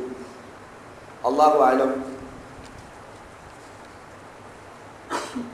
இறந்து போனவர்கள் அவர்களுடைய ரூகுகள் அல்லாஹ்விடத்தில் இருக்கிறது. அல்லாஹ் நாடினால் அவர்களுக்கு எதையும் செய்யலாம். அதனால கம்பல்சரியா எல்லாருமே கரெக்டாக போயிடுறாங்க, எல்லாருமே கரெக்டாக வந்துடுறாங்கன்னு சொல்ல முடியாது. இது சம்பந்தமான விஷயம். அல்லாஹு ஆலம். இறந்து போனவர்களை பற்றி அவ்வளவு சரியாக சொல்ல முடியாது. மாற்று மத சகோதரர்களுக்கு சலாம் சொல்லலாமா? அஸ்ஸலாமு அலா மன் இத்தபஅல் ஹுதா என்று சொல்ல வேண்டும். ஒரு சபை நடக்கிறது, மாற்று மத தோழர்களோடு நாம் பேச வேண்டும். அஸ்ஸலாமு அலா மன் இத்தபஅல் ஹுதா என்று சொல்ல வேண்டும். அவர்கள் சலாம் கூறினால் பதில் சொல்லலாமா? அவங்க அஸ்ஸலாமு அலைக்கும் சொன்னா வ அலைக்க என்று பதில் சொல்ல வேண்டும். அஸ்ஸலாமு அலைக்கும் என்று சொன்னால் வ அலைக்க என்று பதில் சொல்ல வேண்டும். இன்னொரு சகோதரர் கொடுத்துருக்குறாங்க, வரிசையாக நிறைய கேள்வி கொடுத்துருக்குறாங்க. கீழே கிடந்து கண்டெடுக்கும் பொருட்கள் பெருந்தொகையான பணம், நகை முதலியவைகளை என்ன செய்ய வேண்டும்? கீழே கிடக்கிற பொருள் ஒரு திர்கத்தினுடைய அளவுக்கு இருந்துச்சுன்னா கண்டுபிடிச்சி கொடுக்க தேவையில்லை. ஒரு திர்கத்தினுடைய அளவு எவ்வளோன்னா, இன்றைக்கி 3 கிராம் வெள்ளி ஒரு 200 ரூபா அளவுக்குள்ள பொருளாக இருந்துச்சுன்னு சொன்னால் பெருசாக அக்கறை எடுக்க தேவையில்லை. அதுக்கு மேலே இருந்துச்சுன்னா எடுத்து வைத்திருக்க வேண்டும். 1 வருஷம் காத்திருக்க வேண்டும். 1 வருஷம் காத்திருக்க வேண்டும். காத்திருந்து தேடி கொடுக்க வேண்டும். அப்படி 1 வருஷத்தில் அவருக்கு கொடுக்க முடியலை, பைத்துல் மாலில் சேர்த்துட வேண்டும். தான் அடிச்சிட முடியாது, அதை பைத்துல் மாலிலே கொண்டு போய் சேர்த்து விட வேண்டும். இதைத்தான் மார்க்கம் சொல்கிறது. மனிதர்கள் மூளைச்சாவு, பிரெயின் டெத் ஏற்பட்ட பிறகு உடல் தானம், உறுப்புகள் தானம் செய்யலாமா? இன்றைய மசாயில்கள் உடல் தானம், உறுப்பு தானங்களை எல்லாம் இதுவரைக்கும் முஃப்திகள் அனுமதிக்கவில்லை. அதே நேரத்தில் நிர்பந்தத்துக்கு கிட்னி தானங்கள், நிர்பந்தத்திற்கு சொந்த பந்தங்களின் மூலமாக கொடுப்பது மட்டும் அனுமதிக்கப்பட்டிருக்கிறது. வேறு எந்த தானங்களும் அனுமதிக்கப்படவில்லை. மனிதர்கள் தங்களுடைய உறவினர்களுக்கு சிறுநீரகம் தானம் செய்வது கூடுமா? நிர்பந்தத்தில் கூடும். வாடகைக்கு பதிலாக ஓக்கியத்திற்கு ஒத்தி பணம் கொடுத்து வசிக்கலாமா? வசிக்கக்கூடாது. ஒத்திங்கிறது இருக்கிறதே, இது வட்டிக்கு சமம், அதனால் கொடுக்கக்கூடாது. சிலர் ஹீலா பண்ணுறாங்க, அதில் வாடகை கூட, அட்வான்ஸ் கூட, வாடகை கம்மி. எவ்வளோங்க அட்வான்ஸு? 4.5 லட்ச ரூபா அட்வான்ஸு. 4.5 லட்ச ரூபா அட்வான்ஸு. வாடகை எவ்வளோ? 50 ரூபா வாடகை. இது அல்லாஹ் ஏமாத்துறது. ஹீலா கூட. உழுது வேளாண்மை செய்கிற நிலத்திற்கு போக்கியத்திற்கு ஒத்திக்கு பணம் கொடுத்து மகசூல் எடுத்துக்கொள்வது கூடுமா? நிலத்திலையும் ஒத்திக்கு விடுறது கூடாது. நிலத்திலையும் ஒத்திக்கு விடுவதை மார்க்கம் அனுமதிக்கவில்லை. ஒருவர் ஒன்றுக்கு மேற்பட்ட பல வீடுகளை வாடகைக்கு விட்டு அதன் மூலம் கிடைக்கும் வருமானம் கூடுமா? அது தாராளமாக கூடும். ஒரு வீடு என்ன 1000 வீடுகளை கூட வைத்துக் கொள்ளலாம், தாராளமாக மார்க்கம் அனுமதிக்கிறது. ஆனால் முறையாக அவர் சம்பாதித்திருக்க வேண்டும், முறையாக அவர் செலவழிக்க வேண்டும். அதனால தப்பே கிடையாது. வங்கிகளில் கல்வி கடன் பெறுவதனால் அதற்கு வட்டி செலுத்த வேண்டியுள்ளதை பற்றி சொல்லுங்கள். இன்னைக்கு ஏழை பிள்ளைகள், அதுக்கு அரசாங்கமே உதவி செய்கிறது. வட்டிக்கு வாங்குறது கூடாது தான், ஆனால் கல்வி இல்லாமல் போவதால் இன்றைக்கு ஃபத்வா என்ன கொடுத்துருக்காங்கன்னா, அந்த வட்டி பணத்தை நீங்கள் கொடுங்க, ஆனால் இஸ்திக்ஃபார் செஞ்சுக்கிட்டே இருக்கணும். கவர்மெண்ட்டை வாங்கிக்க வேண்டியது இஸ்திக்ஃபார் செய்யணும். அதனால் நம்ம செஞ்சது தப்பே இல்லைன்னு நினச்சிடக்கூடாது. நம்ம தப்பை செஞ்சுக்கிட்டு தான் இருக்கிறோம். அந்த தப்பிலிருந்து ரப்புல் ஆலமீனை பாதுகாத்து அருள வேண்டும். எப்படி ஒரு பேங்க்கில் வேலை செய்கிற ஒரு இஸ்திக்ஃபார் செஞ்சுக்கிட்டே இருப்பாரோ, பேங்க்கில் வேலை செய்கிறவர் வேலை செய்யக்கூடாது, அடுத்த வேலையை பார்க்கணும். அது வரைக்கும் அப்படியே விட்டுற முடியாது. வேலை செஞ்சுட்டு இருக்கும்போது இஸ்திக்ஃபார் செய்து கொண்டே இருக்க வேண்டும். அதை போன்று தான் இவருடைய நிலையும். வங்கிகளில் சேமிப்புக்கு பணம் போட்டு வைக்கும் பொழுது அது தொடர்பாக சேரும் வட்டியை என்ன செய்ய வேண்டும்? வட்டியை தர்மத்தினுடைய நியத்து இல்லாமல் அடுத்தவர்களுக்கு தானம் செய்து விட வேண்டும். தர்மத்தினுடைய நியத்து அதில் இருக்கக்கூடாது. இதை போன்று இன்றைக்கு இந்த மையத்து சம்பந்தமாக நாம் பார்த்து வருகிறோம். ஒருத்தர், சில பேர் நம்முடைய நாட்டினுடைய பழக்கத்திலே சொல்லுவார்கள், ஒவ்வொரு முஸ்லீமும் 7 பேர்த்தையாவது குளிப்பாட்டணும், இல்லாட்டி கபரில் வேதனை இருக்குன்னு சொல்லி ஒரு பொது பழக்கம் நடக்கிறது. குளிப்பாட்டுறதுங்கிறது ஃபர்ல கிஃபாயா. யாராவது இந்த மஹல்லாவில் 2 பேர் செஞ்சுட்டாங்கன்னாவே போதும். யாராவது 2 பேர் 3 பேருக்கு தெரிந்தாலே போதும். தெரிந்து வைத்துக் கொள்வது நல்லது. அதனால எல்லாருமே குளிப்பாட்டினா தான், இல்லாட்டி நரகத்துக்கு போயிடுவாங்கிற அர்த்தமெல்லாம் இல்லை. இதை போல காஃபிர் இறந்து விட்டால் இன்னா லில்லாஹி வ இன்னா இலைஹி ராஜிஊன் சொல்லலாமா என்றால் சொல்லலாம். சொல்லாமல் இருந்தாலும் ஒன்றும் பிரச்சனை இல்லை. சொல்லிக் கொள்வதனால ஆகிரத்தினுடைய சிந்தனை நமக்கு வருகிறது. அதனால் சொல்லிக் கொள்வது நல்லது. இதை போல கடன் வாங்கிவிட்டு ஒருவர், இன்னைக்கு கடன் வாங்கினாக்கா மார்க்கம் சொல்லுது, எழுதி வச்சிருங்க, எப்போ மௌத்து வரும்னு தெரியாது. நாம் அடுத்தவங்களுக்கு கொடுத்ததையும் எழுதணும், நாம் அடுத்தவங்கள்ட்ட வாங்கினதையும் எழுதணும். கடன் கொடுக்காமல் ஒருவர் மௌத்தாகிவிட்டால் அது கொடுமையான அதாபாக மாறிவிடும். அதனால மார்க்கம் கடனுடைய விஷயத்துல, அதனாலதான் பெருமானார் ஸல்லல்லாஹு அலைஹி வஸல்லம் அவர்கள் கடன்பட்டவர்களுக்கு தொழுகையே நடத்தவில்லை வரலாறு சொல்கிறார். வந்த உடனே கேட்பாங்க, இவருக்கு கடன் இருக்குதா? இருக்குது நாயகமே, நீங்க தொலை வச்சுக்கோங்க உங்க தோழர்களுக்குன்னு சொல்லிட்டு பெருமானார் போய் விடுவார்கள். நாயகம் தொலை வைக்கவில்லை என்றால் அதை விட பெரிய துர்பாக்கியம் என்ன இருக்கிறது? அதனால இந்த விஷயத்துல கொஞ்சம் அக்கறை எடுத்து ஆக வேண்டும். அன்புக்குரியவர்களே, இதை போல மார்க்கம் சில விஷயங்களை சொல்கிறது. அதாவது நிக்காஹினுடைய நேரம், நம்ம வீட்டில் ஒரு சொந்த மௌத்தா போயிட்டாங்க, உடனே அந்த நிக்காக மாத்துறது, இதெல்லாம் நடக்குது. துக்கம் என்பது 3 நாள் தான் இஸ்லாத்தில். மனைவிக்கு மட்டும் 4 மாதம் 10 நாள் துக்கம் என்பது. மனைவிக்கு மட்டும் 4 மாதம் 10 நாள், மற்றவர்களுக்கு எல்லாம் துக்கம்ங்கிறது 3 நாள் தான். அந்த 3 நாளுக்குள்ள கல்யாணம் இருக்கிற மாதிரி என்ன மாற்றி வச்சுக்கலாம். அதே நேரத்தில் கல்யாணம் இருக்கும் 1 மாதத்துக்கு. எங்கள் வீட்டில் எங்கள் அண்ணனுடைய மாமனார் மூத்தா போயிட்டாரு, அதனால கல்யாணத்தை அப்படியே கொஞ்சம் தள்ளி வச்சுக்கலாம். இதெல்லாம் மார்க்கத்தில் அனுமதி இல்லை. தேவையில்லாத ருசுமாத்துகளை, சடங்குகளை நாம் பின்பற்றக்கூடாது. இதை போன்று தெருவில் வச்சு ஜனாசா தொழுகை நடத்தலாமா? பள்ளிகள் இருக்கிற பொழுது வெறும் தெருக்களிலே வைத்து ஜனாசா தொழுகை நடத்துவது மக்ரூஹ் தஹரீமாக கணிக்கப்படுகிறது. இது ஒருத்தர் ஜனாசா தொழுகைக்காக வர்றாரு, வரும் பொழுது பார்த்தா ஒழு செஞ்சுட்டு வந்தால் சேர முடியாது, உடனே தயமம் அடிச்சுட்டு வந்து தொழுதரலாம். ஒழு செஞ்சுட்டு வந்தால் சேர முடியாது, தயமம் செய்து விட்டு வந்து தொழுதால் தாராளமாக கூடிவிடும். அல்லாஹ் கேட்டதின்படி அமல் செய்யக்கூடிய தௌஃபீக்கை எனக்கும் உங்களுக்கும் தந்தருவானாக. வாகுல் தாவா.